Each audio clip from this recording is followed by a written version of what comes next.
वसई विरार महापालिकेचे माजी आयुक्त अनिल कुमार पवार यांच्या मालमत्तेवर राज्यभर ईडी कारवाई सुरू आहे आणि त्यांच्या नाशिकच्या सटाण्यामधल्या मालमत्तेवर ईडीच्या पथकाने कारवाई केली आहे। त्यांच्या भावाच्या नावावर ही मालमत्ता आहे।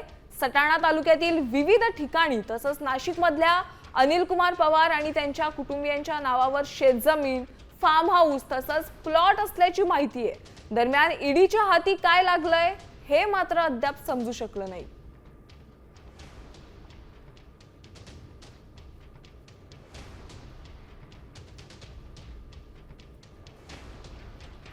अनिल पवार यांच्यावर ईडीने कारवाई केली आणि या कारवाई दरम्यान अनेक महत्त्वाचे कागदपत्र ईडीच्या हातात लागलेले आहे।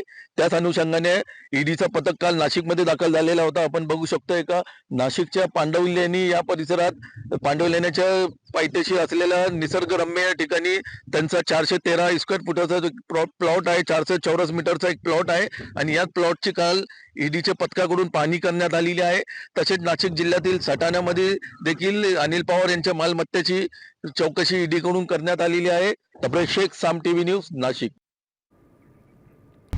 आता isakal.com आहे देशातील नंबर 1 ची मराठी न्यूज वेबसाईट। प्रत्येक अपडेटसाठी isakal.com ला नक्की भेट द्या।